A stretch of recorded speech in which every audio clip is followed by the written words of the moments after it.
Hi guys, just a sec. We're gonna start a couple minutes later. We are waiting for our guests to be here with us. Mm.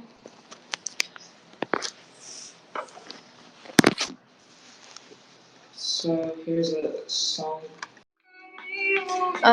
Hello, David or Vice is here. Yeah, I'm Wise. Yeah. David will not be joining today. Okay, that's okay. Yep. Hello, Kyle. Hey, how's it going? Thanks for staying up so late with us. Yeah, no problem. Yeah, me and my dog are just still here hanging out, ready to get this going. Yeah, looking forward tonight.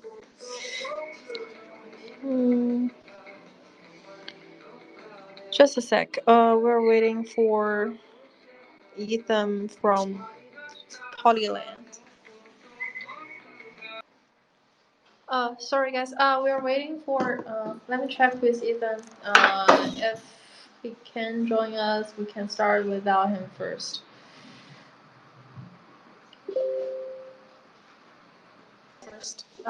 Ethan has some connection issue that so we probably can wait. Um, so we can get started first. Hi everyone. This is Amelia. I'm along with Ethan here, and we are hosting the GameFi Corner today.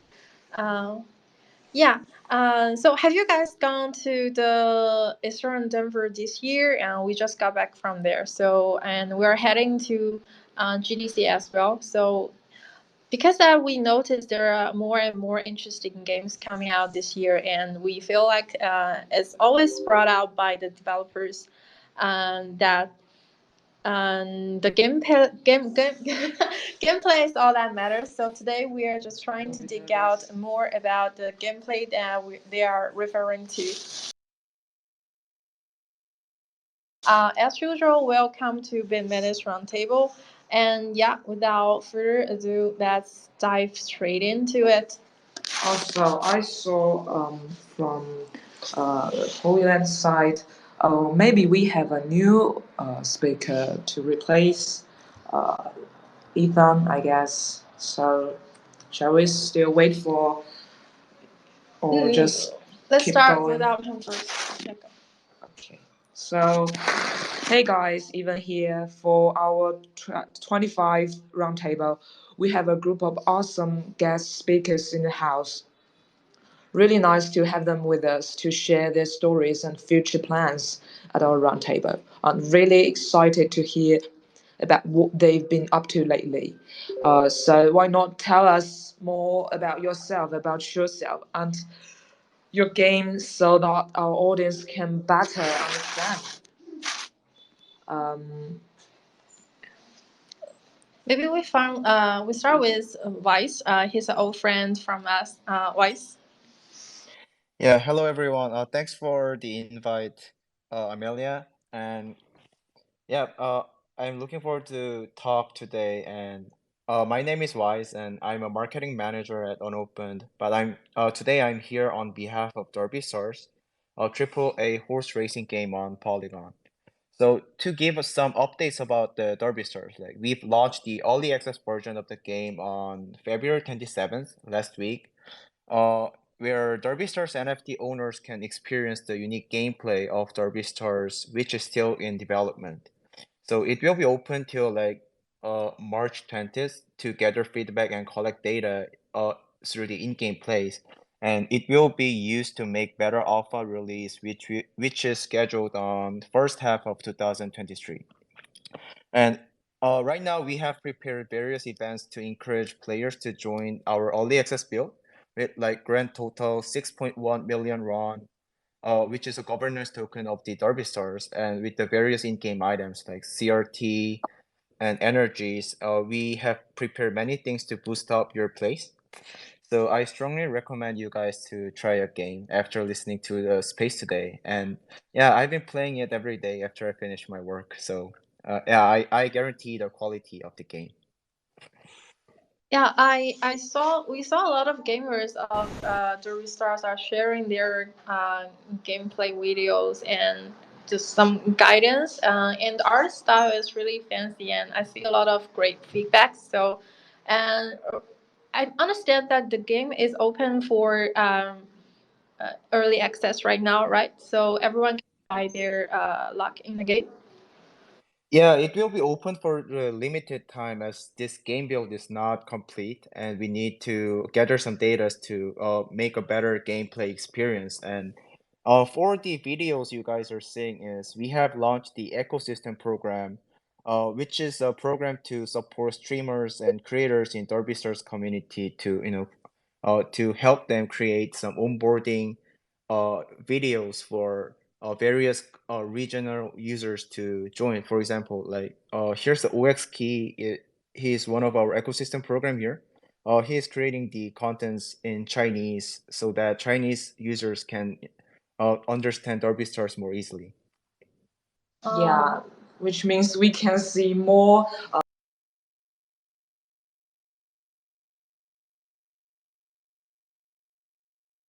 content create and some creative gameplay videos on the social networks, right?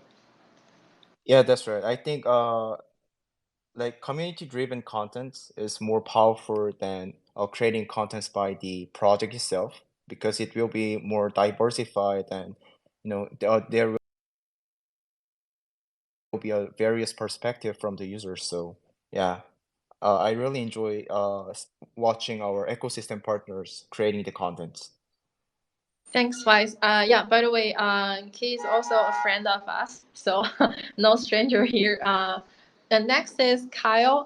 He's the head of content from Cloud Castles. Hi, Kyle. Hey, what's up? Yeah, my name's Kyle John Blake.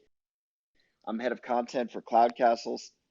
Before working at Cloud Castles, I was working for Counter Logic Gaming, which is an esports organization. I was doing content with their esports teams, so League of Legends, Counter-Strike, Valorant, all that stuff.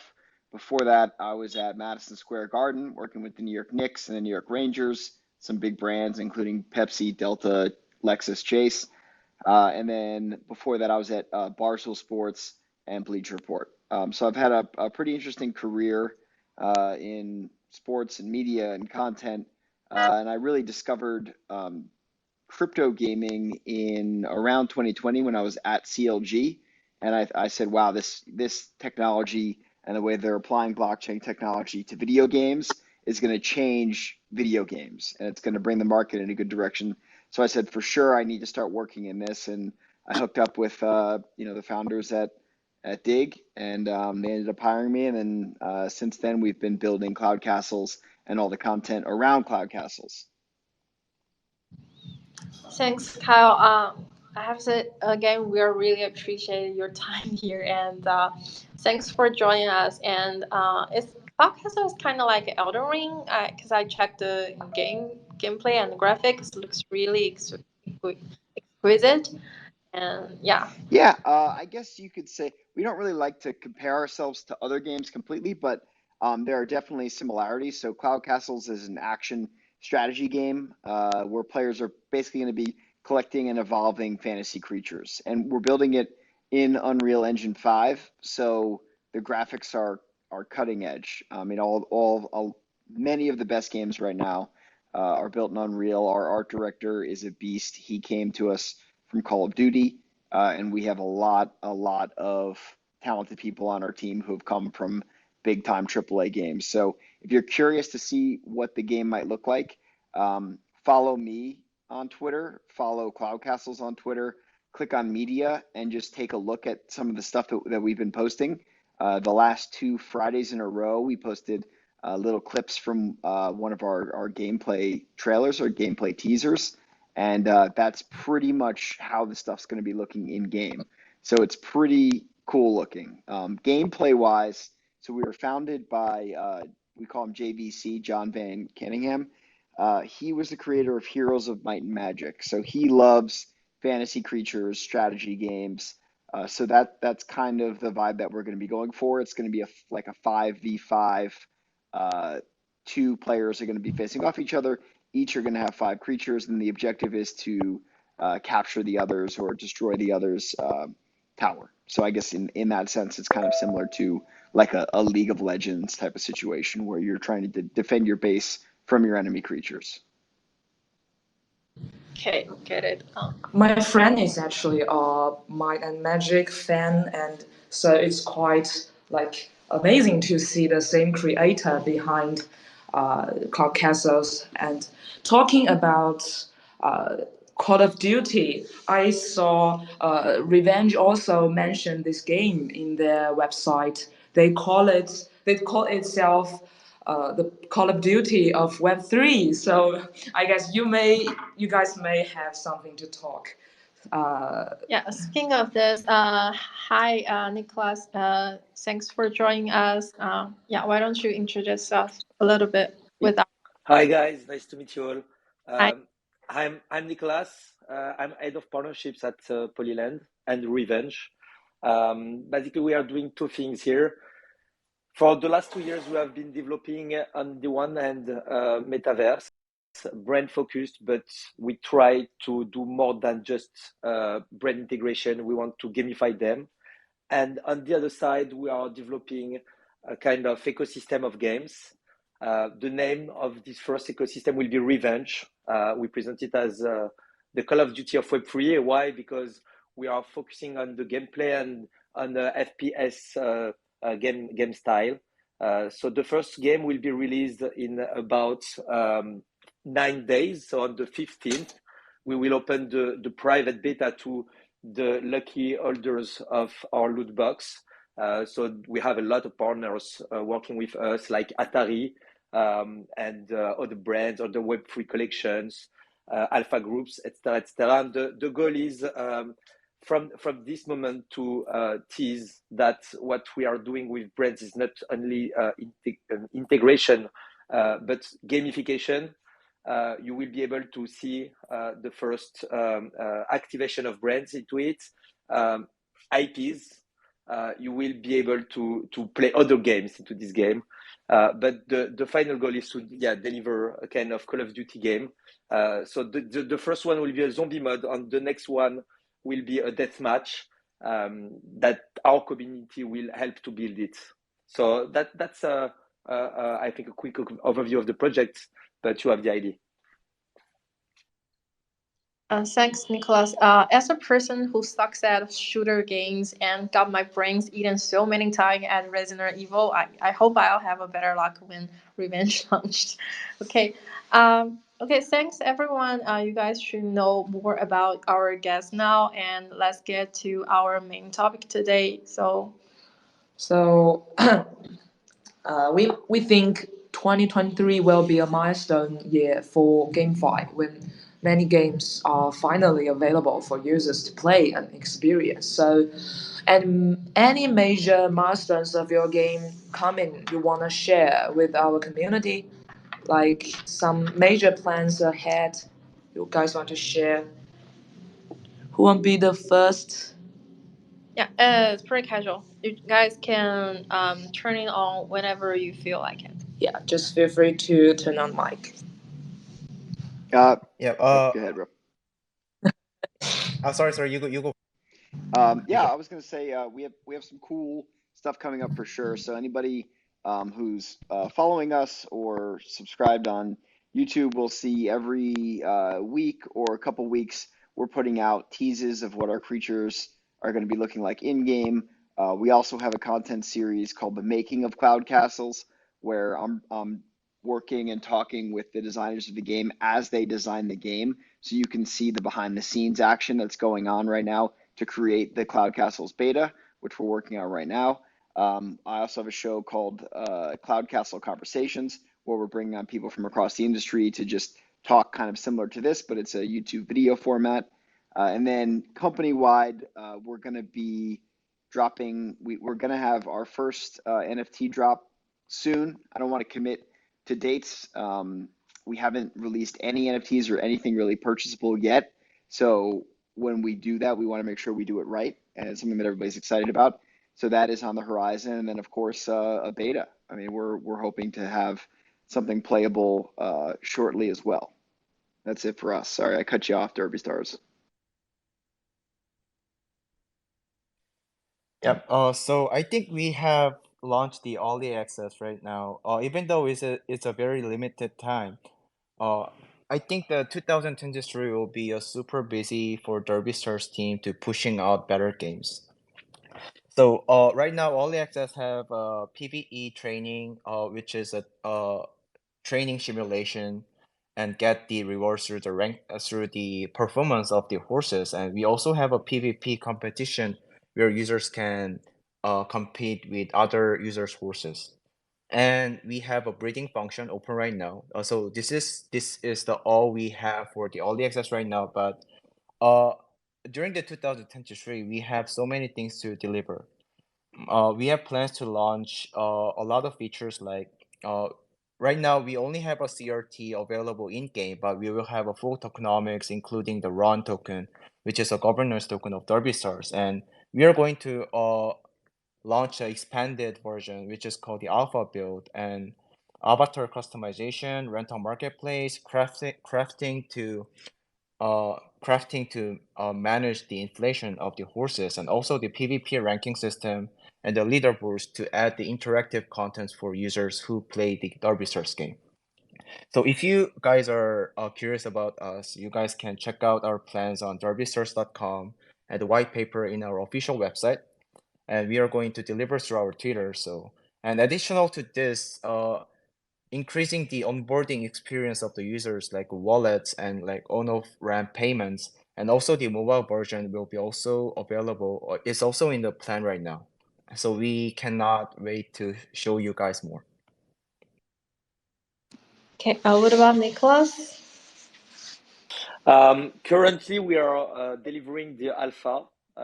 So I told you of Revenge. The first game will be a zombie mod. This first game will be live on the 15th for 1 week for the holders of the loot box of the whitelisted. So we will enter after that 1 week after that to the public alpha. The public alpha will be live until I don't know the next month. I think until we release the metaverse, because we are expecting to chain a lot of milestones during the next weeks. The first milestone will be the release of this game.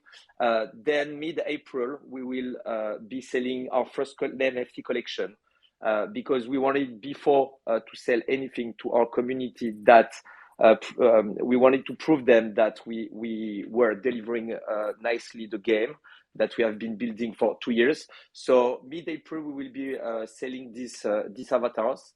And 1 month and a half later, we'll open the metaverse with our brands, with big names. There is international brands, and we want to open it a new kind of business case we are working on right now to make all these brands collaborating to generate traffic at the opening, like kind of, you open a mall and you make everyone working together and collaborating into these first experiences we will deliver. So this is the next steps for Polyland and Revenge. So I ask you to go and follow our networks. Thanks for sharing with us. Like we just mentioned, 2023 is gonna be a major year, and it also got our attention that we noticed this from GDC 2022 game industry report that there are only 4% of companies are working on games with blockchain monetization. So like we say, there's a lot of things that is coming out. We want to have more gamers to try out. So do you think that GameFi will be the fastest Web3 domain to achieve mainstream adoption? Like if there's no gamer, there's no game to launch, right? What do you guys think about this? Yeah, I think they made a really good points. Like it's very challenging to monetize, especially in Web3, because when you think about the nature of the Web3 community and the users, they tend to react very negatively, or there's a pushback when projects try to monetize them too obviously. Like for example, there's a very good comparison at the PFP uh case. Like there's Artifact and Azuki. Like Artifacts try to sell their digital merchandise without any context, just with the brand name of the with the Murakami and the Nike, but it has created some negative feedback from community that they are just looking the community member as a cash cow. However, when we see the Azuki sales of the jacket and the golden skateboard, something like that, they try to monetize those digital merchandise very smoothly with through creating the narrative and consensus among the community. So I think the same logic can be applied to the GameFi project as well. And GameFi project has more points to be monetized as they actually have interactive content in the game. So I think first of all, honoring the community and building consensus should come first. And in my opinion, like GameFi right now is not at the very good stage to monetize and create a lot of revenue right now because they do not have enough content to show off. So as time passes and more content's added, there will be more opportunities to generate profit as developers, refine their products to create refine their product, and it will eventually create demands for it. Like it will be like a traditional Web2 gaming, but it should be more community interactive. So therefore, I think the 2023 will be a year of building rather than creating the massive mass adoption. As I said, there's aren't a lot of contests right now. However, like onboarding infrastructure improves and the content matures, like Web3 gaming, I still think that Web3 gaming is the closest field to achieve mass adoption compared to other sectors in the Web3 right now. Yeah. What about other guests? Kyle. Yeah, I think this year will be a building year for sure. I think that gaming is the best use case of blockchain technology. And I think that the way that the industry has been going, it's been trending in a direction where people are putting more and more money into games and they're able to extract less and less value from them. And as a gamer, lifelong gamer, that's something that enrages me a little bit. I mean, back in the day, you would buy a gaming cartridge, you could play it, beat it, and then you could give it to a friend or sell it or trade it in a GameStop for another game. Now with games that are free to play that you pay as you go, or games where you download a digital download. Ooh, I'm hearing a little echo of myself. You don't have that same ownership. So I think that crypto gaming is a great way to put some of that ownership back in the players' hands. The question is just when, right? The technology's there. I kind of compare it to mobile gaming. I mean, when mobile gaming first came out, hardcore gamers were like, no way, I'm never going to play a game on my cell phone. It's never going to be fun. And I think it took about 5 years until adoption really became mainstream. And now mobile gaming is the largest gaming segment. And if you look back 5 years ago, it was really small, and 10 years ago, non-existent. So I think crypto gaming, Web3 gaming could be on a similar trajectory. I really consider last year, was still year -1. We really didn't have many projects out there with anything playable. So this year's kind of year 1. I think next year will kind of be considered year 2. So if you look out 5 years, like maybe by 2025, 2026, 2028, I think that would be a good time frame for us to start expecting some of these projects to be mainstream and big time. I agree. What about Nicholas? Yeah, I think what is missing right now in GameFi is narratives on gameplay. It was what was missing last year. I think now new generation of projects are working on this. You are looking after, a higher quality of graphism, a better gameplay, a better game design. From now, we have to onboard, our Web3 communities into these new games, into this new generation of games, to prove that metaverse are not empty. How? By creating what I just told, like narratives to, for example, include some brands you have reached to gamify into the narrative, to create common storytelling, to make them their utilities, their digital collectibles deeper in a gaming ecosystem, to make the gamers understand that they are legit in this new space, in this new media that GameFi is, and to prove, you are building interesting games for your communities, you are focusing on the gameplay, and to make the onboarding smoothly, as Sorare did it. Like mass adoption, will ask us to be super smart on this smooth onboarding for not the Web3 communities, but later, as Kyle just said, in 3-4 years, for traditional gamers that want to experience something new. So I totally agree. We are still building.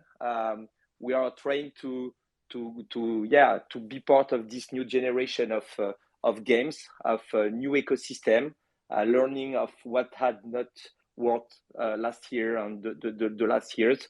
And it will be the year of building for sure. Yeah, thanks for sharing. I mean, I bet around 19% of our audience sitting here are gamers, and we just had a vote. We posted some couple days before that. Over 15% of the voters choose shooter games, sports and racing related game as their favorite Web3 game genre. So I could give many examples, like game examples like this, like shooter or sports racing game. But considering they don't pay us advertising fees, let's just skip it. Besides adding ownership to the traditional game genre, what do you think the gameplay of GameFi you expect should be different from traditional video games?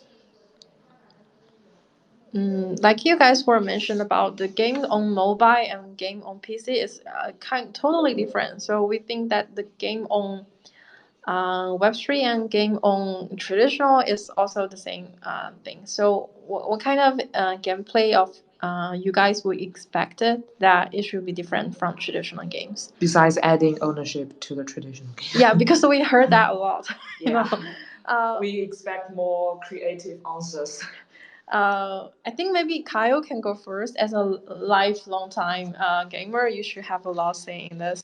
Yeah, I think at least for our game, for Cloud Castles, when you own your creatures in our case, or your assets, I think that in and of itself changes the perception of gaming. It almost reminds me, I grew up playing Pokemon, the card game. And when you play the game itself is fun, but there was something about owning those cards and those creatures that made it that much cooler. And it wasn't really, the gameplay didn't change, but I wanted the holographic Charizard, not necessarily just to play it, but also just to have it. I also play Magic the Gathering, which is a card game, old school card game, got popular in the 90s. Sometimes I buy cards for that just because I like the way they look, and they might not even fit into my gameplay. So that's something that I think is unique to Web3 gaming that we're going to see a lot of, is people entering it to be collectors because they enjoy having these creatures. I think with that also comes guilds and organizations that can buy these creatures, in our case, own them and loan them out. This is something that we haven't really seen in traditional gaming, but I know a lot of people that I've talked to on my show are building these mechanisms in to be able to loan NFTs out for games. So say there's an NFT that ends up selling for $1 million, you're never going to be able to afford that as a normal consumer, but through this project, you can maybe, play with it for 3 hours. That's something that I think is really, really cool. And then you also, there's the DAO, the ownership, the being able to communicate directly with the game developers, the community aspect of Web3 gaming. That's something that you don't see real. I mean, you can't get a hold of somebody at Riot to, talk about League of Legends, or, give them a suggestion, but we're accessible. I mean, if someone tweets something at me and it's funny, we're going to retweet it. If they have an idea for our game, I'm in a meeting with the art director every day. I can toss it by them. The accessibility of this game and the malleability of it, I think, is unlike any other genre or type of game that we've seen before. And I know it's not just our project that are like that, but a lot of projects are like that. So I think if you're a user who's skeptical, you could say, hey, the games are going to be fun. You're going to be able to own your assets and extract value from the marketplace, which is unlike your traditional Web2 games right now. But also you're gonna be able to communicate directly. You're gonna be able to make the game that you want to play. You're gonna have a say in it. And those, to me, I think, are the big draws to Web3 gaming. So basically, you think that ownership itself is going to be the part of the gameplay when it comes to blockchain game or Web3 games, right? Well, the gameplay is going to be different based on the game. I mean, I know we're making multiple games right now. I know a lot of companies are. Every game is different. So I think you could see some new revolutionary games that come out of this where gameplay is just totally different from anything else that's out there, and it has nothing to do with ownership. Yeah, for sure that could happen. I think what's cool about Web3 gaming is it's also like an independent funding source. So, companies who didn't have money went on, did an NFT sale, got money because they had a cool idea, and then they can go and make a game. So out of that ability to raise money with a good idea and go make a game that's unique, from there we're going to see a lot of like really cool, different, creative stuff. And I know for us, like Cloud Castles, we don't like to compare ourselves to any other game because our game itself is different. There's nothing really out there that's quite like this, and that has gameplay that's quite like this. And I've played it where it's at now, and it's going to be different. But I don't know that it being different is because it's a Web3 game, right? Like it could still be a Web2 game, and we're not only marketing ourselves as a Web3 game. Like we don't want to turn off, Web2 gamers from our game. If you just want to play Cloud Castles and you don't want to really be involved with connecting a wallet and dealing with cryptocurrency, you don't have to. You can just play the game without those things. That's just an additional layer that is going to come on top of it. So it's really about creating games that are going to be fun, that people are going to want to play and play over and over again repeatedly. Yeah, that's a very interesting point of view. What about Vice? What do you guys think about the gameplay should be different from the video games? Yeah, actually, you guys said beside ownership, but the fundamental difference of the Web3 derives from the ownership, and the derived value would be, in my side, like player-owned economy and the user-generated contents and the ultimate composabilities as assets is owned by the users so that they can, leverage those assets as much as possible. And I also agree to what Kyle said, accessibility with the community. So, as we have launched the early access, our community members continually suggested improvements and some opinions to make our game more enjoyable, more sustainable, or like there's a lot of issues. And our developers incorporate those ideas in the next build. It only take 1 week to reflect those opinion and the suggestions. And this kind of development process is not possible in traditional Web2 gaming company, when the size of the company is big and it becomes more, the process become more static. And I think this interactiveness with the community is the key difference of the gameplay to the traditional video games. And I think this is drive from the ownership. Yeah, that makes sense. What about Nicholas? Yeah, I think it's about ownership of the assets. You know, I've been playing, for example, World of Warcraft, and a lot of people have been playing this kind of games for 4 years. And at the time, I was not able to, get anything from my account or from the time I played the game. So this is the main thing.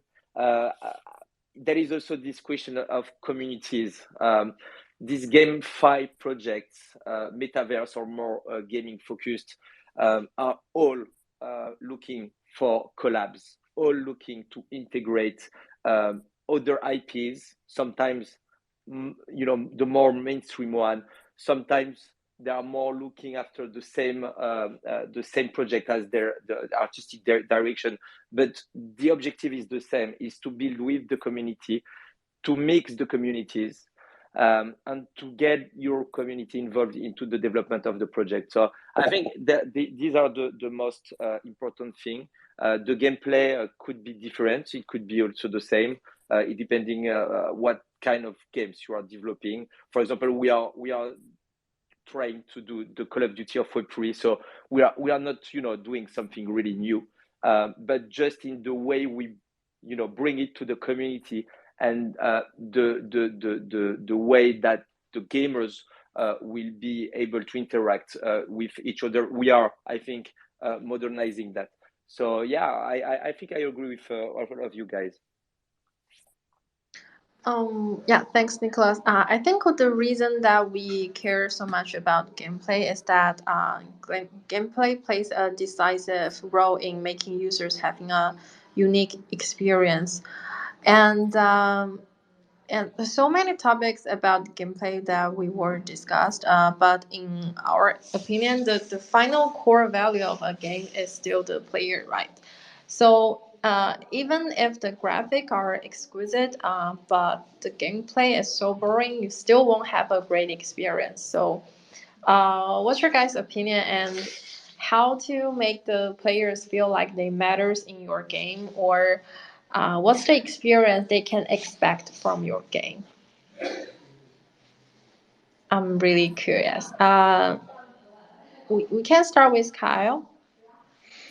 Yeah, the game's got to be fun. At the end of the day, I mean, we're spending, so much time making everything look beautiful and look nice, and you can see that stuff already out on our profiles. But the game at the end of the day needs to be fun, and we're playing it internally and trying to make something that is fun, but it's also I like to call it like sticky, like League of Legends. Like right when a game of League is over, if you lost, you want to play another one. If you won, you still want to play another one. I mean, there's games like Counter-Strike have been around for 20 years because they're sticky, because they're games that people want to play over and over again versus a game that you play once. And so a game like this, like a Cloud Castles, is something that you want to be sticky. You want those mechanics to be fun, to be something that people want to play over and over again, get on headset with their friends, talk trash and play. So the things that are making it fun are, you want people, similar to, Might and Magic, the game that JVC created, you want people to be able to slip away into this fantasy world. I mean, everyone loves dragons and, Lord of the Rings, Game of Thrones, these kinds of creatures.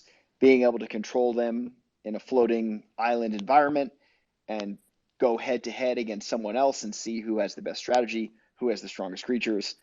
That's something that's cool. It's a really cool idea. It was a cool idea to us and to our founders when they started the company. And then it's just about making the mechanics of that fun. And so that's something that we're working on for sure. And by the time it's ready to play, I'm confident that it will be a lot of fun.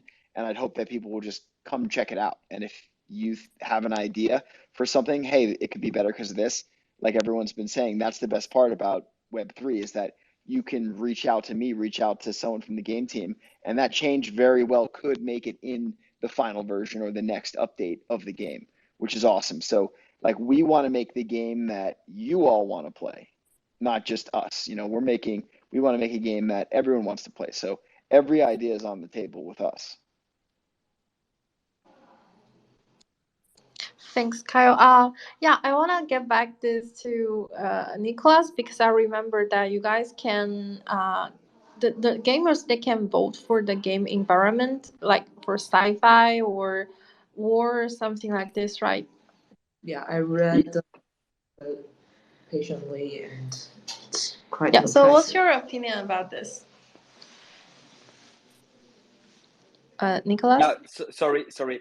Yeah. We the first game, the zombie mode, has been developed internally. We didn't ask the community because we had no community at the time.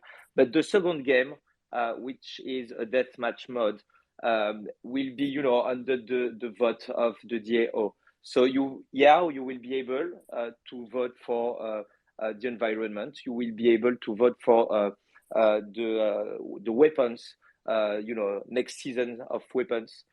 So it's something that we want to be one of the first assets of the Revenge franchise, is this to involve the community into that.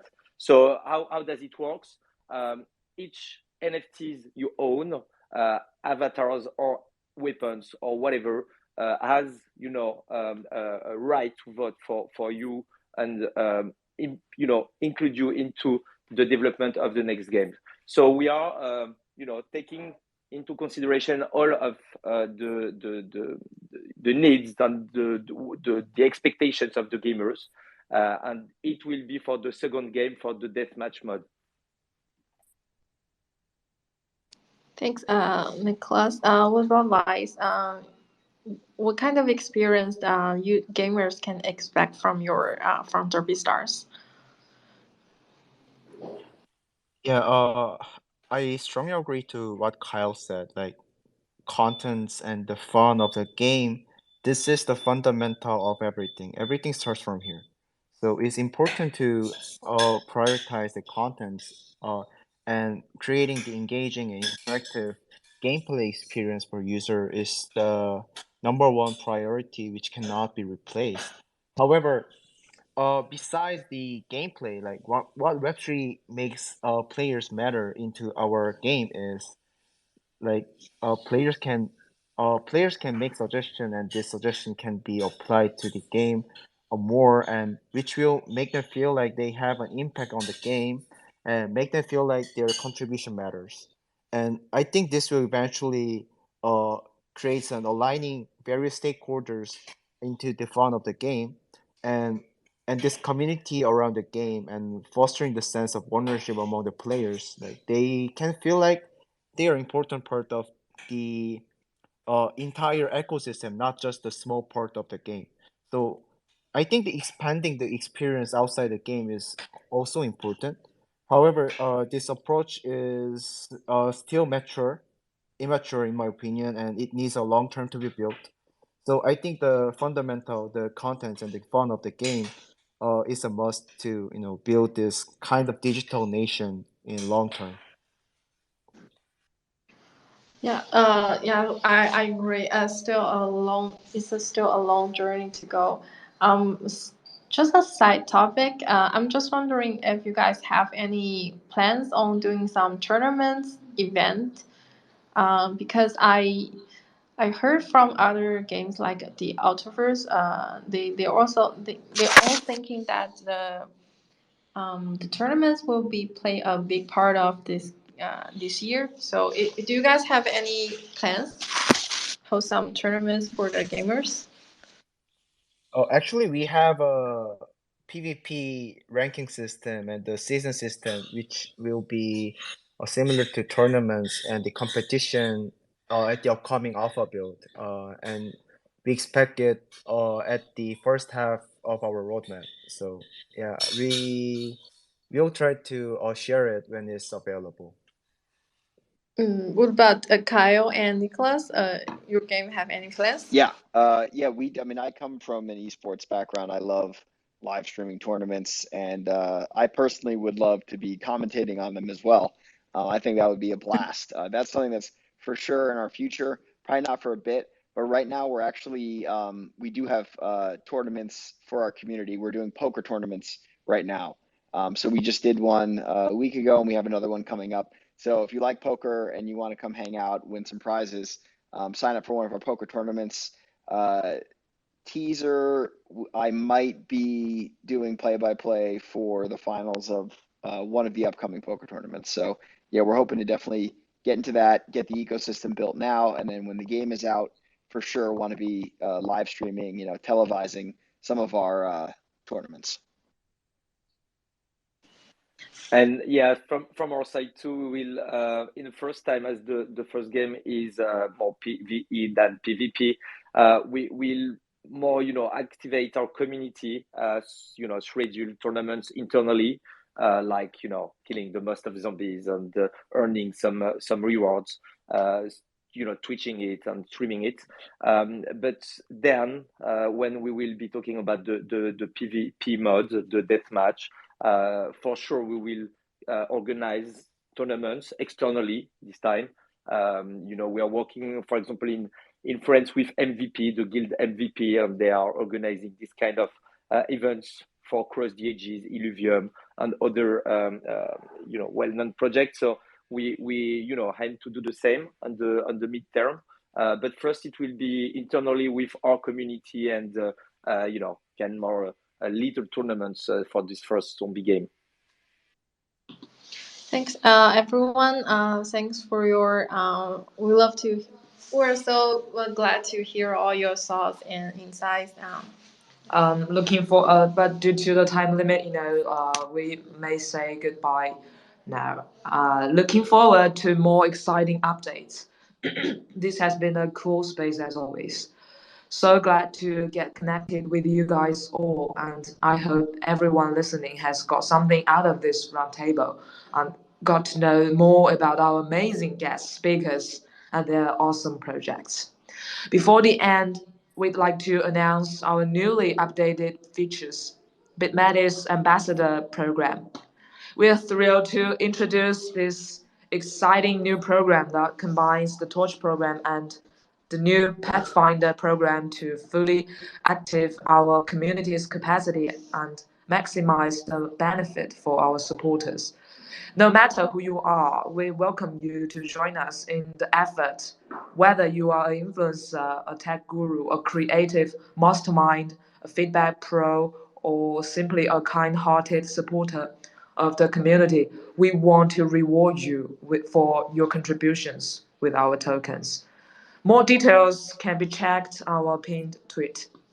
So, just in case this is your first time tuning in, BitMetis is building the cross-game infrastructure to provide efficient, secure, and identity solutions for the blockchain game ecosystem.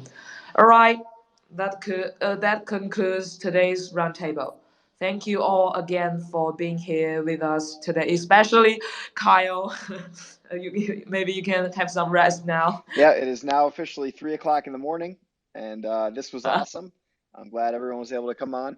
Follow along. If you're listening to the space, you can just click anyone's icon and just click follow. Check out the cool stuff that we have coming. Thanks so much for having us on. Let's do it again sometime, or maybe let's have some of you guys on our show on Cloud Castle Conversations. Yeah, that'd be our honor. And don't be worried if you miss the space. The whole recording of the space will be uploaded to YouTube after the end. So that's all. The space will end in 3 minutes after this. Thanks everyone. Thanks, Kyle. Thanks, Wise. Thanks, Nicholas. And let's say goodbye to our audience. So hope you enjoy my playlist. Okay, Nicholas, you were saying? Yeah, it was a pleasure to be here with you guys. It was my first podcast for Polyland since I've joined the project, so I will remember it. If you want to be involved in the coming milestones of the project, just have a look to my description. You have both our socials for Polyland, the metaverse, and Revenge, the shooting games. And hope to see you soon, guys. Hi, Wise. Why don't you say bye to our audience? Yeah, thanks for the invite today,